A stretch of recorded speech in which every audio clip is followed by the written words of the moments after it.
Mister president, ये सरदार जब मामला जैरन का हो तो अपने होश खो बैठता है। या तो वो जज्बाती अंदाज में सोचता है या फिर क्या? जहरा, अब इस मौजू को बंद करो। मैं सरदार को 10 साल की उम्र से जानता हूं।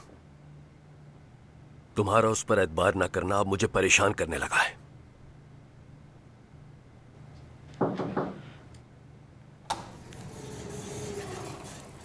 सरमत की टीम की तरफ से इत्तला आई है। कल सुबह वो पास्कल के साथ बर्लिन में होंगे। जहरा, टीम को जमा करो। कल सुबह तुम सब बर्लिन जा रहे हो। ठीक है मिस्टर प्रेसिडेंट। क्या सरदार भी हमारे साथ आ रहा है? हाँ, वो भी आ रहा है, बहैसियत टीम लीडर के।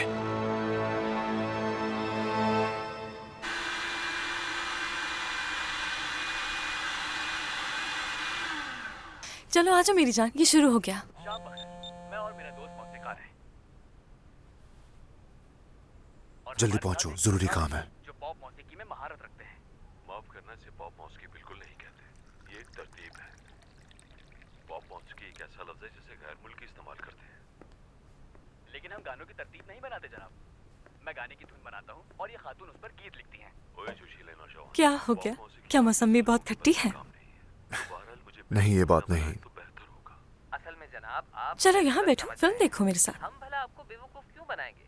ना हमें मालूम था, हम वही आपको बता रहे हैं। मेरी बात सुनिए जनाब, मैं आपको पहले तुम जरूर मजाक कर रहे हो। बदकिस्मती से नहीं। जानती हूँ मैं आपको, आपसे मिलकर खुशी हुई।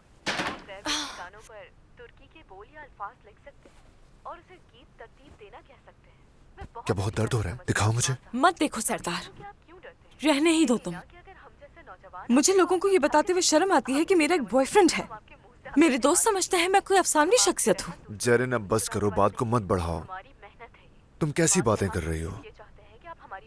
तुम मुझसे क्या करने की तवक्को रखती हो? तुम खुद बताओ कि मुझे क्या करना चाहिए। क्या मैं अपनी नौकरी से इस्तीफा दे दूं? इसे नौकरी नहीं कहते, गुलामी कहते हैं। बहरहाल ठीक है, मैं अब कुछ नहीं कहूंगी। ये भी नहीं कहूंगी कि आखिर कहाँ जा रहे हो तुम।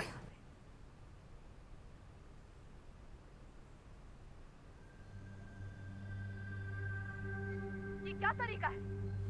आप लोग इस तरह नहीं कर सकते। हम आप लोगों की तफसील करेंगे।